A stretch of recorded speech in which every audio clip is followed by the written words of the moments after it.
Hello my dear friends, आज की class में हम डिस्कस करेंगे फंक्शन ऑफ एस्टिमेटिंग। यानी कि एस्टिमेटिंग करने के फंक्शन क्या है, क्या काम है। ठीक है, तो डिटरमाइन करता है material cost by considering different allowances for various operation. यानी कि हर ऑपरेशंस के लिए मान लो किसी ऑपरेशन को करने के लिए एक कॉस्ट लगा 10 रुपये लगा, मान लो अंदाजा 10 रुपये लगाए किसी एक काम को करने का। ठीक है, बट तो क्या होता है, अनसर्टेनिटी होती है प्रोसेस में। कभी कुछ हो सकता है, कभी मटेरियल हो सकता है, मशीन आइडल रह सकती है। ये आइडियल कंडीशन की बात कर रहे हैं कि 10 रुपये लगता है एक मशीन पे काम करने के लिए। बट हर बार ऐसा ही थोड़ी ना हो सकता है। ये आइडियल कंडीशंस थी, फेवरेबल कंडीशंस थी। बट अगर मान लो कंडीशन थोड़ी सी भी अनफेवरेबल हुई, आइडियल से थोड़ा सा डिफ्लेक्ट हुई, तो क्या हो जाएगा, कॉस्ट इंक्रीज हो सकती है किसी ना किसी तरीके से। चाहे तो लेबर काम ना करे, लेबर ना हो, मशीन ब्रेक डाउन हो जाए, या पावर फेलियर, कुछ भी हो सकता है, कुछ भी अनसर्टेन होता है ये सब।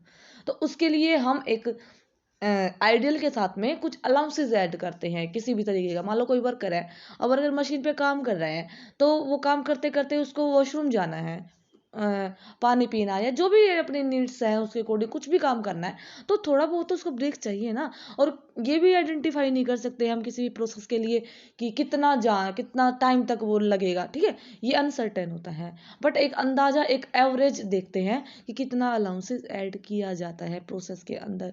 तो अलाउंसेस ऐड करके हमें मटेरियल कॉस्ट निकालनी पड़ती है सभी। ठीक है, डिटरमाइन करती है labour cost of tool and equipment.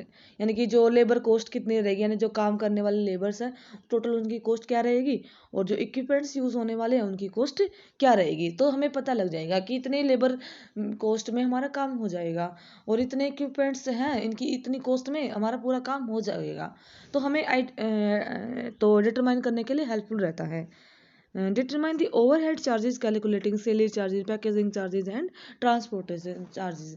क्या होता है कि जब भी मैन्युफैक्चरिंग करते हैं तो उसमें कुछ ओवरहेड चार्जेस होते हैं, यानी कि जो मैन्युफैक्चर करने के टाइम नहीं, उससे अलग से लगते हैं। एग्जांपल के लिए, जैसे कि सेल कर रहे हैं, तो सेल करने के लिए मार्केटिंग में एडवर्टाइजमेंट जो भी रिक्वायर्ड है देना पड़ेगा। पैकिंग करनी होगी, क्योंकि ये तो जो हमारा गुड्स है उससे अलग आ जाएगी कॉस्ट इसकी।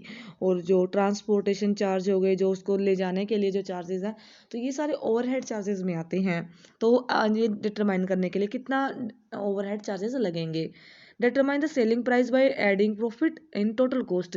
यानी कि सेलिंग प्राइस क्या रहेगा किसी पर्टिकुलर प्रोडक्ट का, हम क्या करेंगे, प्रॉफिट ऐड करेंगे टोटल कॉस्ट में। यानी कि टोटल कॉस्ट तो वो कॉस्ट होती है जो एक्चुअली में आई है। अब ये बताओ, कोई ऑर्गेनाइजेशन है, वो क्यों इतना सेटअप करेगा, कॉस्ट निकाल लेगा, इतना मेहनत करेगा, क्यों करेगा, उसको प्रॉफिट चाहिए ना। बिना प्रॉफिट, अगर प्रॉफिट नहीं होगा तो वो क्यों करेगा, बताओ ना। जो भी कोई भी ऑर्गेनाइजेशन है, कुछ भी हम बना रहे हैं, मैन्युफैक्चर कर रहे हैं, तो अल्टीमेटली मेन मकसद यही होता है कि उनका प्रॉफिट अर्न करना। ठीक है, तो जितना भी टोटल कॉस्ट, हम सारी कॉस्ट कैलकुलेट करेंगे, फिक्स्ड डायरेक्ट जो भी ओवरहेड जितनी भी कॉस्ट जो लग रही है ना, सबको ऐड करेंगे। ऐड करने के बाद उसमें ऐड करेंगे प्रॉफिट, जो हमारा कितना परसेंट चाहिए, यानी टोटल कॉस्ट का कितना प्रॉफिट हमें होना चाहिए, तो उसी के अकॉर्डिंग मैन्युफैक्चरिंग होती है। ठीक है, तो इसलिए पता लगाना होता है सेलिंग प्राइस। यानी कि टोटल कॉस्ट में हम ऐड करते हैं प्रॉफिट, तो सेलिंग प्राइस आ जाता है, तब उससे हम उस प्राइस में हम मार्केट में लेके आते हैं, प्रोडक्ट को बेचते हैं, सेल करते हैं।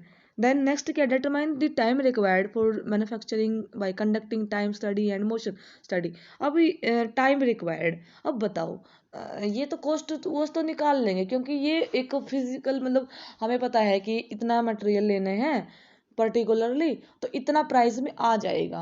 अगर हमें यहाँ पे ज़मीन लेनी है, यहाँ पे पावर सप्लाई की कॉस्ट इतनी है, तो एवरेज ऑन एन एवरेज हमारी इतनी कॉस्ट आ जाएगी। तो इस चीज़ों का तो एक्सपीरियंस के साथ में पता लग जाता है, और साथ साथ लोगों के साथ देखने से पता लग जाता है।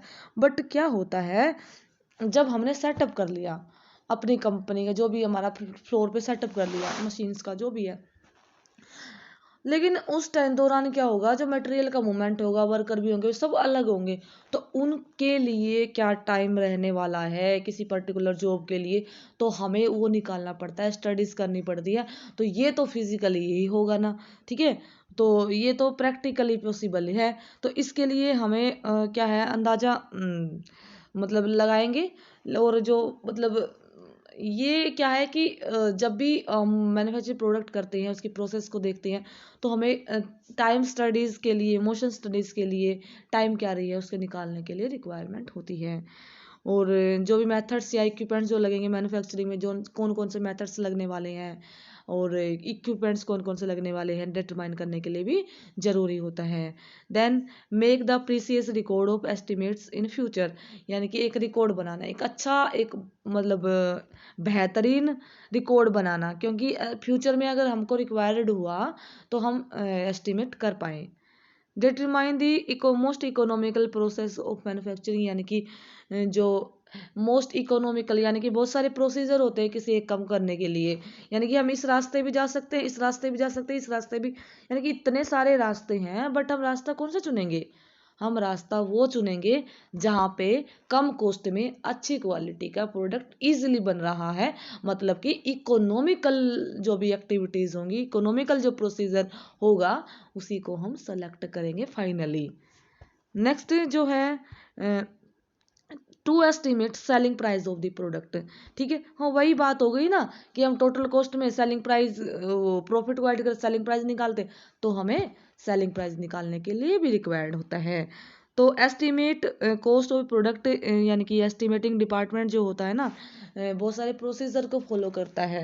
ठीक है, जब भी एस्टिमेट लगा लेता है तो उसको सेल डिपार्टमेंट को हैंड ओवर कर दिया जाता है और कोटेशंस दी जाती है, यानी कि इनवाइट किया जाता है, कोटेशंस बनाई जाती हैं और टेंडर्स के लिए उसको इनवाइट किया जाता है। ठीक है, तो ये था डिस्कशन, आई थिंक आपको हेल्पफुल लगा। अगर वीडियो अच्छी लगी है, हेल्पफुल लगी है, तो आप हमारे चैनल को सब्सक्राइब कर सकते हैं और अपने फ्रेंड्स के साथ शेयर जरूर करना।